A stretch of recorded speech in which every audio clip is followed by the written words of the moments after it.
Bonjour, soyez les bienvenus à ce webinaire. Donc, je suis Christopher Vandorm, consultant projet et développement chez Hello Digital Office France. Et mon rôle aujourd'hui va être de vous présenter donc ce webinaire qui a pour titre Comment révolutionner votre gestion des dossiers du personnel avec Hello dans votre entreprise. Alors, cette présentation, elle s'adresse principalement aux personnes qui ne connaissent pas encore Hello, ou du moins pas la solution RH qui est proposée par Hello, ou encore aussi toute entreprise, ayant toujours un système dossier du personnel qui est, papier. Si vous avez des questions, n'hésitez pas à les écrire dans la partie chat de l'interface. Je vais prendre quelques minutes à la fin de la présentation pour pouvoir les regrouper, les lire et y répondre au maximum. J'ai évoqué donc le nom d'Hello à plusieurs reprises et étant donné que ce webinaire s'adresse à un public qui est, plutôt néophyte sur le sujet bien sûr, je vais, repartir de zéro et tout expliquer. Donc Hello, c'est quoi? C'est un logiciel que l'on qualifie d'ECM pour Enterprise Content Management. Pour simplifier, c'est un logiciel de GED, mais avec des notions de gestion de processus qui vont y être intégrées. On aura notamment l'occasion d'y revenir pendant la démonstration, il n'y a pas de souci là-dessus. Hello sera donc notre base sur laquelle nous allons nous appuyer et à cette structure, à cette base, on va venir greffer ce que l'on nomme une business solution et notamment la business solution RH, qui est un ensemble de paramétrages, d'interfaces et de fonctionnalités qui vont être dédiés aux ressources humaines. Alors, la business solution RH va se scinder en 2 parties pour le moment. On va avoir le premier volet qui est, tout simplement la partie personnel file, c'est ce qu'on va voir aujourd'hui. Personnel file, ça va regrouper un ensemble de fonctionnalités, qui sont, totalement nouvelles et qui vont permettre notamment de pouvoir dématérialiser les dossiers du personnel en entreprise et le but ultime derrière tout ça, c'est que, c'est qu'on puisse avoir pour chaque collaborateur un dossier propre et que chaque document RH, que ce soit du CV jusqu'aux demandes de congés, puisse y être stocké. Le second volet donc va regrouper toutes les fonctionnalités qui sont liées au recrutement, donc c'est la business solution recruiting, que nous n'aurons pas le temps de développer en détail aujourd'hui puisque ça mériterait un webinaire à part directement. Alors, parlons du positionnement de la couverture fonctionnelle de Personnel File. Alors, on se situe ici à la jonction entre les services RH et également les autres services. Puisque, au-delà de la volonté de rassembler et de stocker les dossiers des collaborateurs, Hello va être aussi, en mesure de pouvoir servir de passerelle entre les services RH et également les autres services. Comment? Et bah, tout simplement en proposant des workflows qui vont venir donc, heu remplir des fonctions de visualisation, de modification de dossier, qui vont être de bien plus construites finalement et plus sécurisées qu'on ne pourrait l'avoir par une communication, mail ou encore une communication orale. Et cette gestion va pouvoir être ensuite retransmise aux différents logiciels du SIRH, donc pour pouvoir, tout simplement, synchroniser les différentes, applications et avoir donc les bonnes informations au bon moment. Alors, au niveau des fonctionnalités, justement, on va essayer de détailler un petit peu plus ce que propose la business solution RH d'Hello. Donc, pour le pôle RH, ça va avant tout être un outil de suivi qui va permettre donc de mettre à disposition des rappels et des tableaux de bord pour ne rien oublier et avoir une vue d'ensemble. En plus de cela, on va pouvoir aussi gérer les arrivées et les départs, notamment grâce à des formulaires qui sont liés, alors soit à des workflows, soit à des reminders. Donc des reminders sont des rappels qui vont pop dans les, tâches des utilisateurs au moment souhaité. Et que dire de plus? Oui, au niveau des arrivées, donc les arrivées dans une entreprise vont souvent être, une source de création et de stockage des documents. Et c'est ici aussi qu'Hello va vous permettre de gagner du temps grâce à son système de création de documents dynamiques. On va pouvoir le voir également pendant la démonstration qui va arriver sous peu. Côté utilisateur, on va avoir donc j'avais commencé à parler sur la slide d'avant, Mais au niveau des collaborateurs, ils vont pouvoir gagner en autonomie puisqu'ils vont avoir ici la main sur, leurs données pour pouvoir les modifier. Alors, ils n'auront pas la main directement sur leurs données, mais ils vont avoir la possibilité d'interagir avec ces données qui seront bien sûr soumises, à la validation des RH, mais ils vont pouvoir effectivement, par exemple, modifier, des informations comme, par exemple, l'adresse ou le RIB qui va être enregistré, par exemple. Donc non seulement Hello va pouvoir gérer le changement en automatique, mais il va également être en mesure de ne l'appliquer qu'au moment voulu. Ça va permettre donc d'anticiper les demandes à l'avance sans avoir peur d'oublier de le faire le jour J. Depuis la mise en place du RGPD aussi, les collaborateurs ont le droit maintenant de consulter leur dossier RH. C'est pourquoi donc Hello a mis en place tout un processus assez complet qu'on va pouvoir aussi détailler, pendant la démonstration un petit peu plus loin, qui va permettre de mettre à disposition de manière temporaire le dossier RH et donc de répondre aussi à cette exigence législative. Je vous propose de passer directement à un début de démonstration et on reviendra sur les fonctionnalités un peu plus avancées comme la modification du dossier ou encore la consultation de son dossier RH, un petit peu plus tard, donc par le biais de des PowerPoint. Donc je vais basculer sur mon environnement de démonstration ici et je vais commencer tout simplement par me connecter avec un premier utilisateur qui va être au service RH. Donc il s'agit de Guy Mercier qui se connecte avec une application qui est installée sur son poste. On verra d'ailleurs que Hello est disponible, sous plusieurs formes, notamment aussi sous un client web et on va pouvoir se connecter, avec un utilisateur avec un autre utilisateur qui, lui, aura, la possibilité de se connecter avec le client web. Donc là, on va utiliser le client riche qui est installé sur le poste pour montrer aussi, tout simplement, cette partie, de logiciel installé. Donc j'arrive, une fois que je suis connecté en tant que Guy Mercier, j'arrive sur ma page d'accueil. Cette page d'accueil, elle va avoir, plusieurs fonctions ici. Elle va comprendre sur la partie gauche des tuiles qui sont des raccourcis comme on pourrait l'avoir un petit peu, sur Windows, de cette manière-là. On va avoir des raccourcis qui sont personnalisés en fonction de l'utilisateur qui va se connecter et là, ce qu'on peut voir notamment, c'est qu'on a toute une rubrique qui concerne les ressources humaines que l'on va pouvoir utiliser aujourd'hui pour pouvoir, tout simplement, démontrer un petit peu, toutes ces fonctionnalités qui ont été ajoutées sur le socle Hello. Donc ça, c'est pour la partie tuiles. Comme je l'ai dit, elles sont entièrement personnalisables. On peut les, modifier à volonté.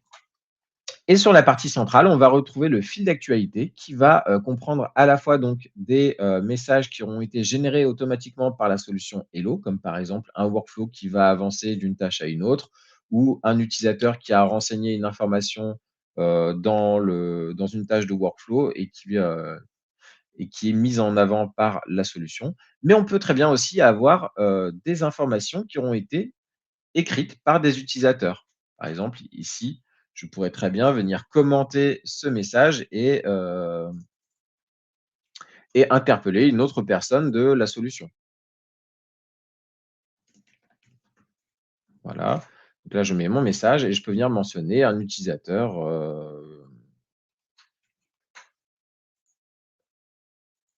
voilà. Et lorsque je vais valider, ça vient rajouter mon commentaire. Donc là, effectivement, comme Christophe Bouvier n'a pas le droit, ne fait pas partie des RH, il n'aura pas le droit de visualiser le dossier, du personnel de Michael Scott et du coup, il ne peut pas, je ne peux pas lui mettre un message dédié puisqu'il n'a pas le droit de visualiser le dossier. Donc dans tous les cas, il n'aura pas le message. Donc là, l'information m'est parvenue avant même que je puisse créer le message. Mais c'est pas grave, je ne peux tout simplement enlever la mention et dans ces cas-là, je vais pouvoir créer mon message. Voilà. Donc là, il n'y a plus la personne qui est mentionnée puisque de toute façon, cette personne-là n'avait pas les droits de voir, l'information. Donc, j'ai juste mis un message qui ne s'adresse à personne en particulier, mais qui pourra être visible lorsqu'on ira sur le dossier de la personne.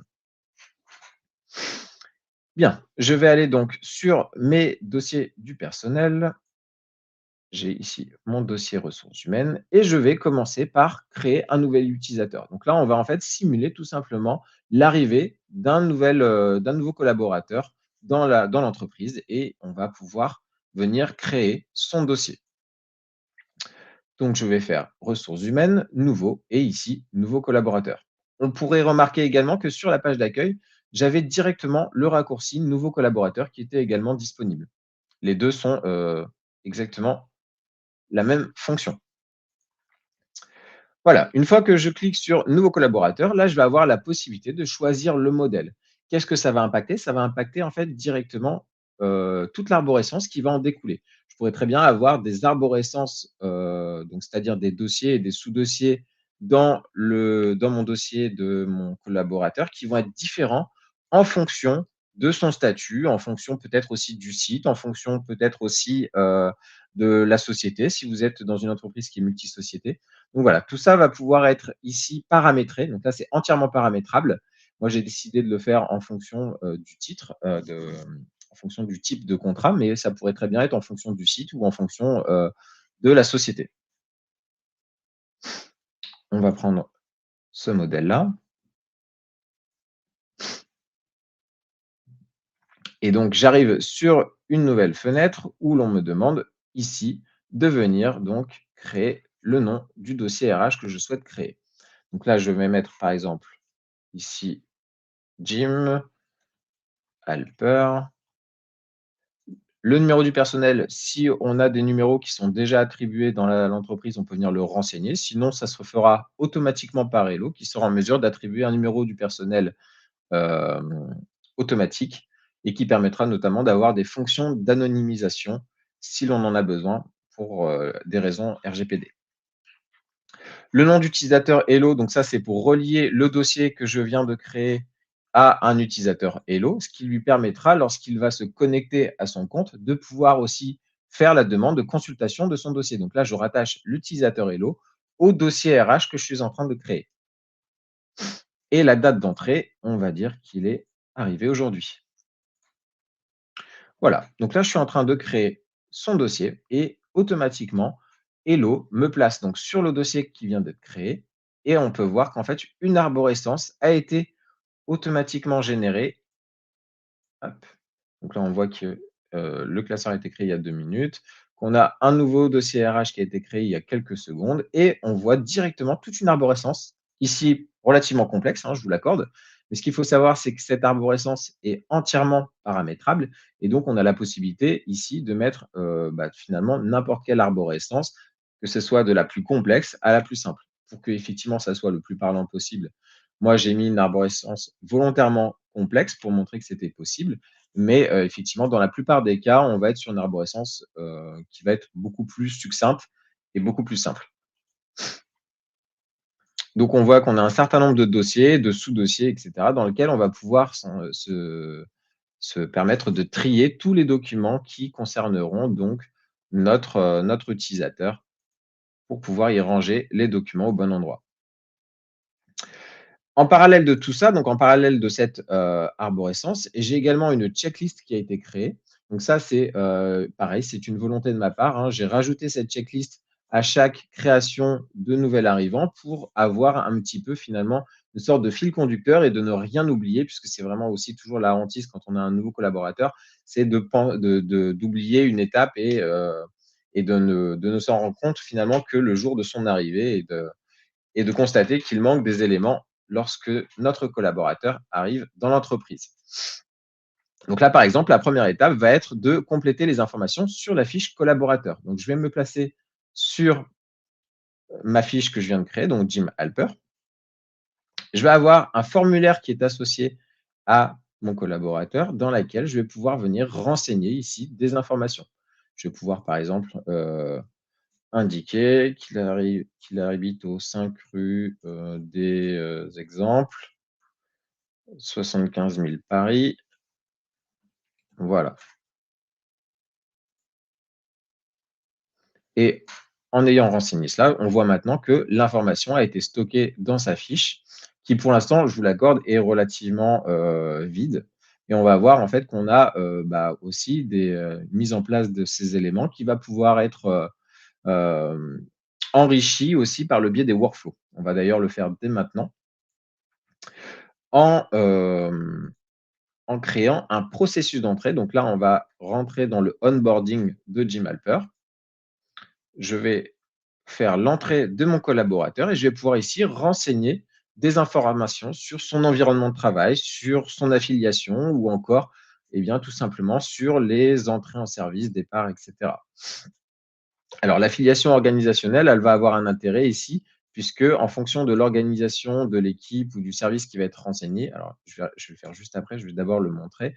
On va avoir en fait tout simplement aussi un organigramme qui va être généré automatiquement par la solution et qui va nous permettre de pouvoir bien tout simplement consulter un petit peu cet organigramme et qui va se construire finalement fur et à mesure, qu'on va pouvoir renseigner les différents collaborateurs et aussi l'endroit, à quelle affiliation ils vont être rattachés.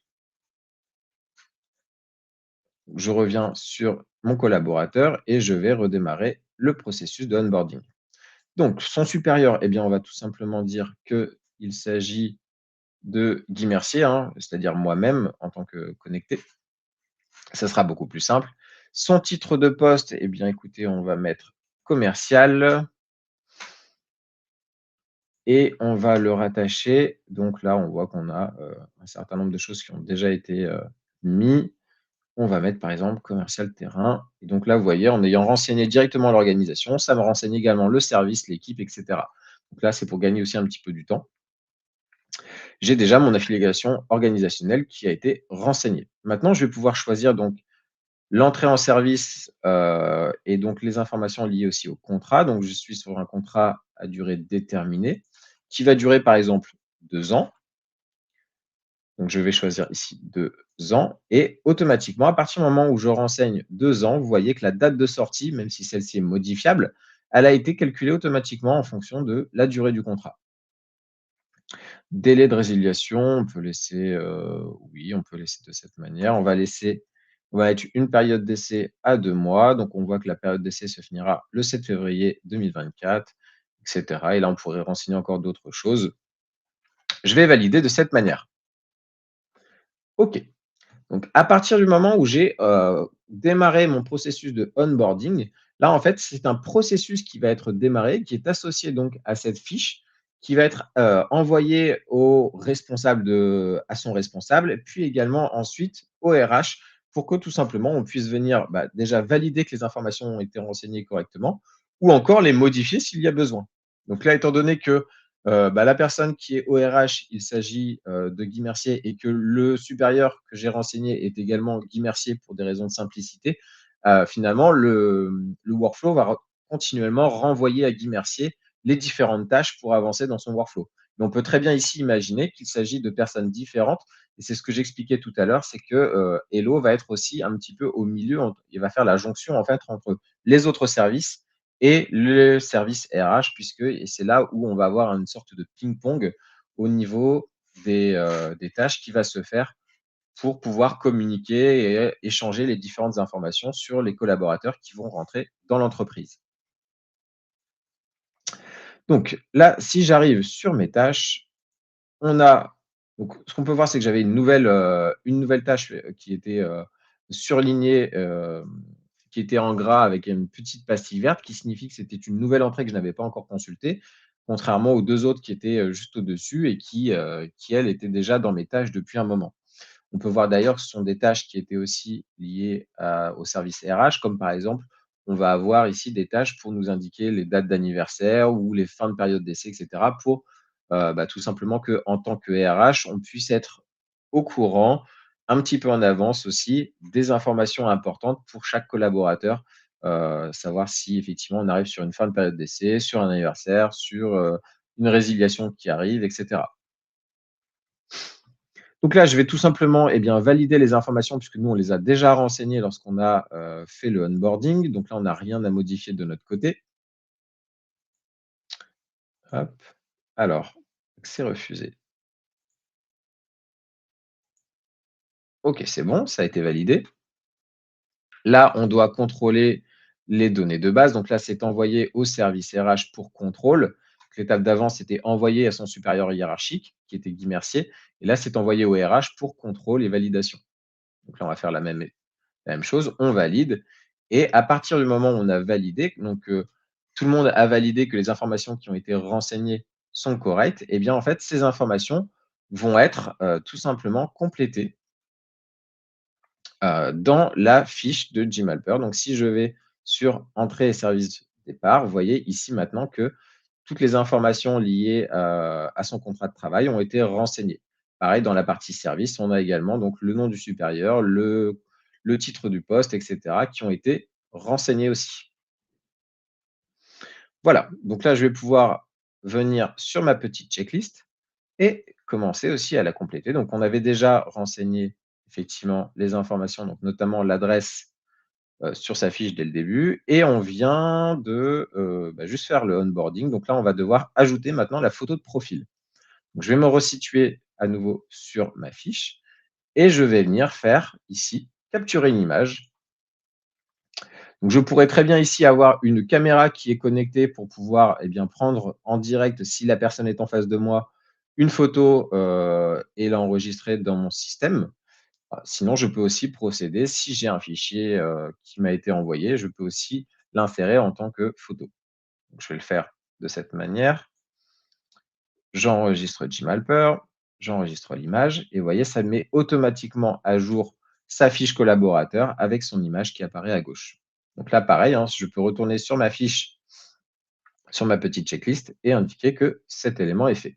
Maintenant, je vais pouvoir également lui générer son badge de sécurité puisque j'ai toutes les informations, à savoir son poste et également sa photo. Je vais pouvoir générer un badge qui, bien sûr, est totalement paramétrable en fonction de votre société et de vos besoins et qui va me permettre ici d'avoir automatiquement un badge mis en forme avec, le logo de la société, le titre et cetera. On pourrait très bien aussi imaginer, pourquoi pas, un QR code qui nous permettrait d'avoir, un accès ou non à différentes, parties, de la société, si on est sur, des accès qui peuvent être réservés et cetera.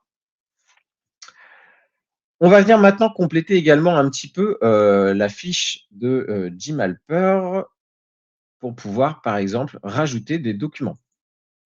Alors, pour rajouter des documents, on a plusieurs sortes. On a plusieurs manières. On a la première manière qui va être de créer un document. Donc, créer un document, ça va venir créer un document à partir d'un modèle. C'est ce qui est marqué ici d'ailleurs, où on va avoir une bibliothèque de modèles qui est entièrement paramétrable, dans lequel vous allez pouvoir tout simplement mettre tous les différents modèles que vous utilisez habituellement pour pouvoir tout simplement les utiliser ensuite en tant que nouveau document dans Hello. Et donc, l'avantage de tout ça, c'est que ces documents-là vont avoir la possibilité d'avoir des balises à l'intérieur. Et ces balises vont vous permettre de pouvoir automatiquement compléter les documents avec les informations qui sont renseignées dans la fiche de votre utilisateur. L'autre possibilité, c'est tout simplement aussi de faire des glisser-déposer, hein, la manière la plus simple et parfois aussi la meilleure. Je vais mettre ça d'ailleurs dans le dossier administratif. Donc voilà. Là, vous voyez que on me demande de renseigner les informations, mais que tout est grisé, donc j'ai juste à valider avec OK. Et ça va venir en fait tout simplement ajouter mon document directement dans la fiche, heu, de Gmalper. Et automatiquement, de la même manière que lorsque je vais créer mon document, on voit en fait que, tout simplement ici mon document, alors si je le ressors avec, avec Word, ça va être un peu plus parlant. Voilà, si je le ressors avec Word, en fait, ce qu'on peut voir ici, c'est qu'on a les balises dont je vous parlais tout à l'heure, qui ont été, directement utilisées pour venir, en fait, automatiquement compléter mon document avec les informations liées à la fiche de mon utilisateur. Je vais rejeter les modifications, on va le laisser ici. Et ce que je vais faire maintenant, donc, c'est, hop, on va venir rajouter d'autres documents. Mais alors, on va le faire peut-être un petit peu après. Donc là, on a déjà fait pas mal de choses. Ce qu'on va faire, c'est que je vais vous montrer maintenant, hop, ici, le processus au niveau de la notification de modification. Donc comment ça se passe? Donc, vous vous souvenez, on avait, 2 éléments au niveau de RGPD qui étaient importants. C'était la possibilité de pouvoir modifier les informations qui sont stockées, et qui nous appartiennent dans le dossier RH et l'autre également, c'est de pouvoir visualiser le dossier RH correspondant. Donc là, on va déjà commencer par comment fonctionne, par expliquer un peu plus en détail comment fonctionne la notification de modification. Alors, ça va démarrer par effectivement l'utilisateur donc qui va se connecter à Hello ou encore qui va avoir accès depuis son intranet à un bouton Hello qui lui permettra de faire une requête de modification. Lorsqu'il va faire sa requête de modification, ça va lui ouvrir une petite fenêtre, dans laquelle il va choisir l'information qu'il souhaite modifier, comme par exemple une modification d'adresse et il va tout simplement renseigner les différentes informations donc qu'il souhaite modifier et à partir de quelle date il veut que ce soit modifié. À partir de là, donc, le processus donc va lui envoyer une copie des données qu'il souhaite modifier pour tout simplement qu'il puisse consulter ce qui était déjà enregistré et qu'il puisse faire une demande de modification et il va y avoir ici une validation par le service RH qui va être faite.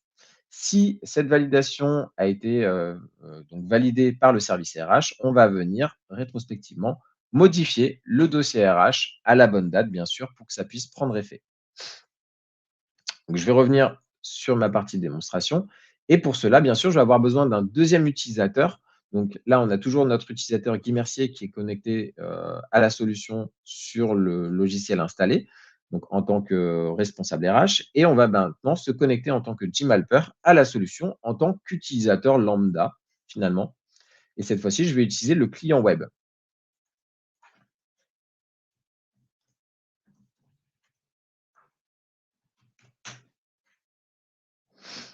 Voilà, je me connecte à la solution et je vais aller trouver donc cela dans mes tuiles et je vais faire une modification de données. Voilà.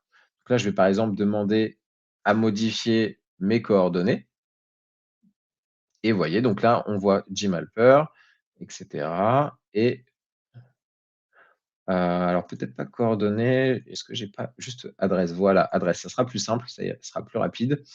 Donc toujours le dossier RH de Gmalper. On a donc le motif qui est demandé, donc là, ça va être motif de démo. La modification, je veux qu'elle soit effective, donc on pourrait très bien dire aujourd'hui, on pourrait mettre une date dans le passé pour que ça soit effectif dès maintenant, ou on peut très bien dire que je veux que ça soit effectif à partir de Noël. Je déménage le jour de Noël et dans ces cas-là, je n'habiterai plus au 5 rue des Exemples, mais par exemple, eh bien, juste en face, c'est-à-dire au 6. Si je valide, à partir du moment où j'ai validé, ici, vous voyez, on n'a plus rien côté Gmalper, ça a été validé. En revanche, si je retourne donc sur mon utilisateur qui est Guy Mercier et qui est au service RH, de son côté, Guy Mercier a reçu une nouvelle tâche qui est une modification de l'adresse. Et là, lorsque je vais cliquer donc dessus, je vais pouvoir donc voir qu'il s'agit donc d'une demande de Gmalper pour la démonstration qui sera effectif à partir du 25 décembre.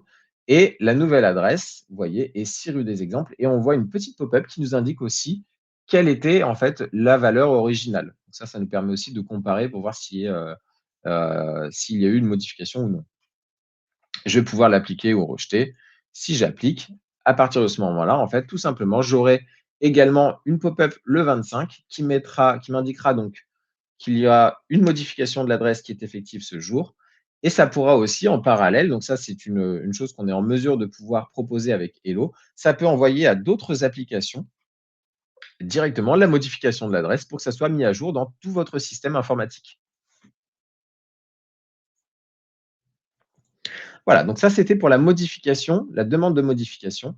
Et si je rebascule ici, on va pouvoir voir maintenant également le processus pour la partie consultation de dossier. Donc la partie consultation de dossier est un peu plus complexe, mais on va voir, c'est relativement simple quand même.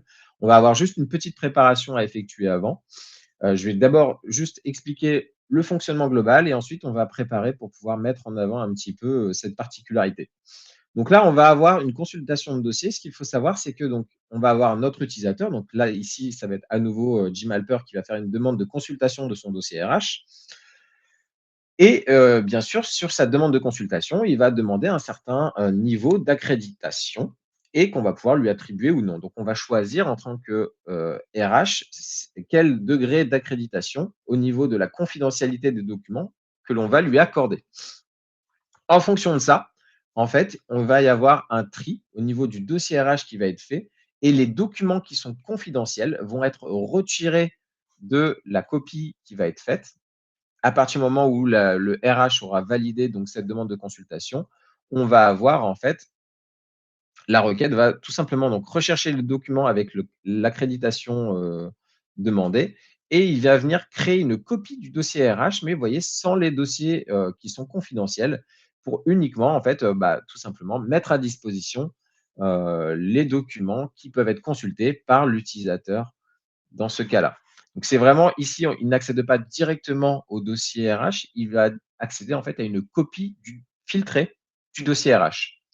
Une fois qu'il a fini sa consultation de dossier, tout simplement, en fait, il va y avoir une suppression de la copie. Donc, on va mettre ça en place de notre côté. Vous allez voir, ça va être quand même relativement simple. Donc, en termes de préparation, ce qu'il nous faut pour pouvoir mettre ça en avant, c'est qu'en tant que RH, je vais venir donc aller bien sûr sur mon dossier de Gmalper. Voilà, j'y suis et je vais par exemple, au niveau de la gestion de carrière et compétences, je vais venir modifier les droits sur ce dossier-là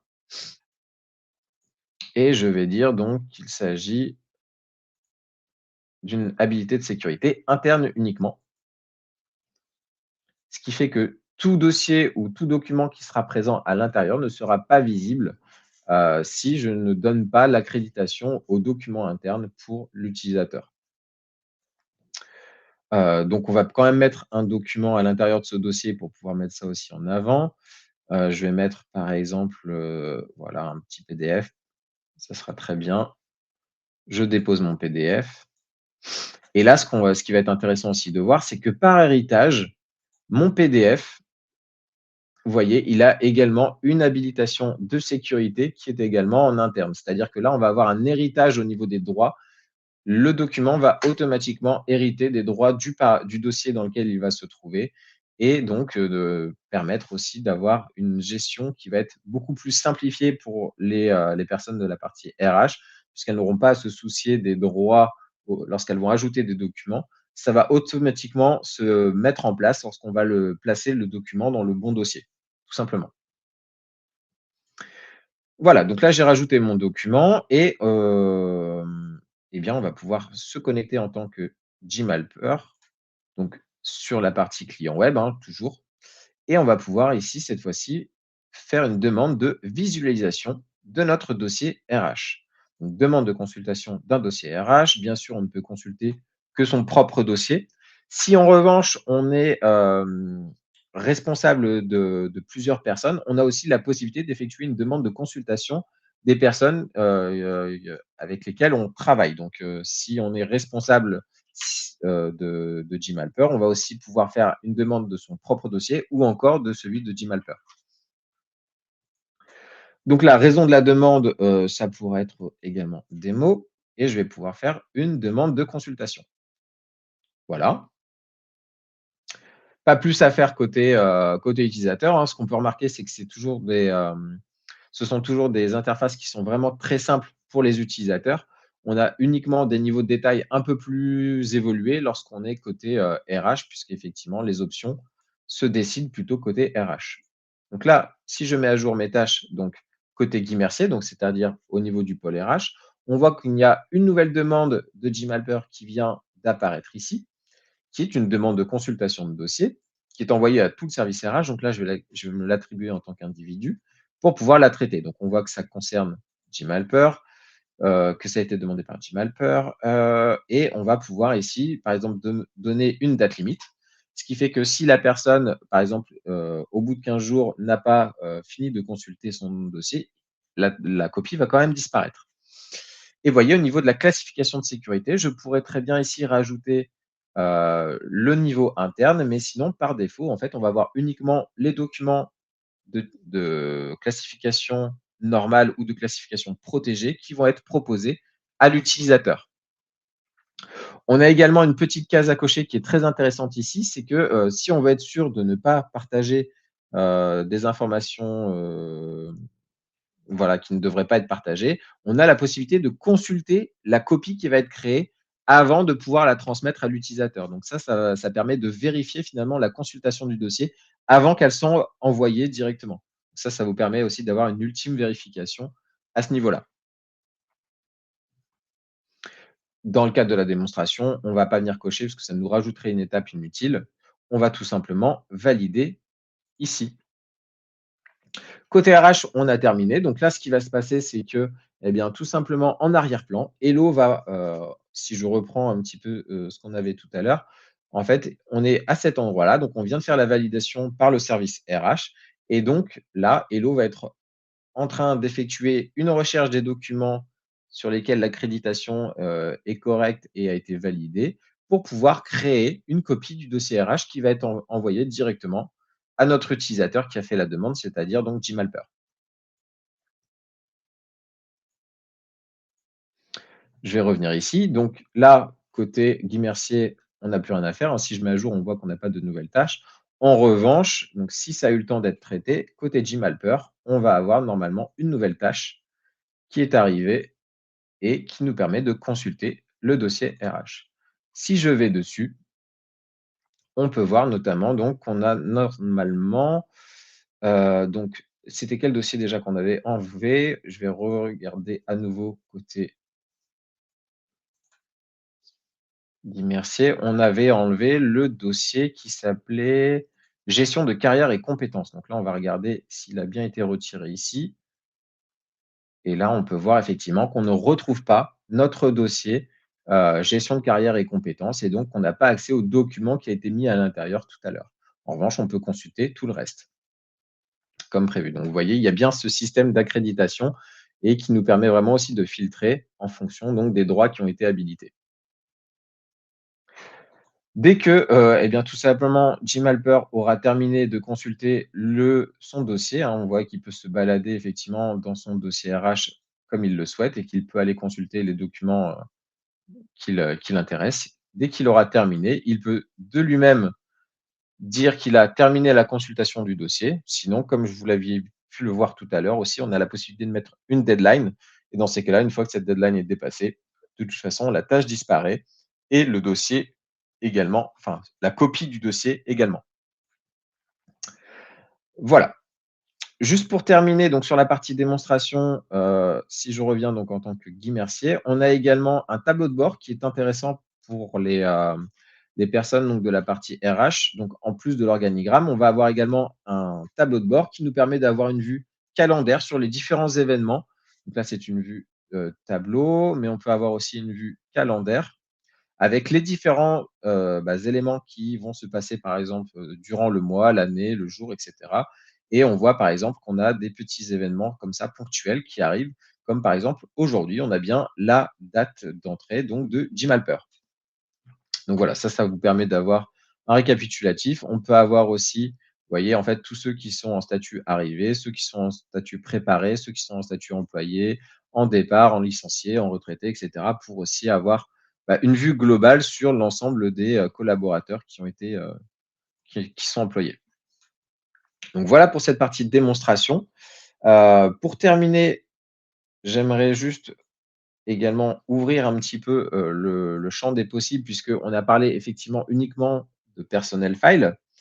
Mais ce qu'il faut, garder à l'esprit, c'est que la partie RH est une solution un peu plus globale et qu'elle est subdivisée en 2 pans, donc personnel file qu'on a vu ensemble et il y a également aussi la partie recruiting qui va englober en fait tout le processus et tous les processus liés au recrutement. Donc, ce qu'il faut aussi, savoir, c'est que, personnel file et recruiting sont étroitement liés. C'est-à-dire donc que finalement la partie, dossier du personnel est finalement la finalité de notre partie recrutement. Puisque là, on arrive sur, un employé qui est en poste avec donc tous les process qu'on a pu voir et les documents et par aussi toute la partie self-service où il va pouvoir, faire ses demandes de modification et ses demandes de consultation. Mais qu'avec la partie recrutement, on a aussi, tous les workflows qui vont être liés, donc entre la partie RH et les différents autres services, donc pour pouvoir formaliser le besoin, demander, la validation de la création de poste et cetera. On peut avoir aussi toute la partie création d'annonces qui va être ensuite diffusée sur les différentes plateformes, d'annonces, jusqu'à même la publication sur un portail privé, puis qui peut être mis à disposition par Hello. Et donc ça, c'est pour la partie, besoin. Et ensuite, on a également toute une autre partie sur le recrutement qui va être tout ce qui est processus de recrutement avec donc, des évaluations qui vont se faire sous forme de workflow aussi, avec la possibilité d'avoir des grilles d'évaluation qui vont être échangées entre les différents services, des rapports d'entretien et cetera, une CV Tech qui va être aussi entretenue et une prise de décision aussi en fonction des évaluations qui auront été faites. Voilà, je vous remercie pour votre attention. Si vous avez des questions, je vais, les consulter là d'ici quelques instants pour, pouvoir les regrouper et y répondre au fur et à mesure. Sinon, vous retrouvez, en bas de cette diapositive, mon, adresse email. Si vous avez des questions plus tard qui vous reviennent, n'hésitez pas à, me les envoyer par mail. On reviendra de toute façon vers vous pour pouvoir y répondre le plus efficacement possible. Merci encore pour votre attention et je vous dis à bientôt pour les questions.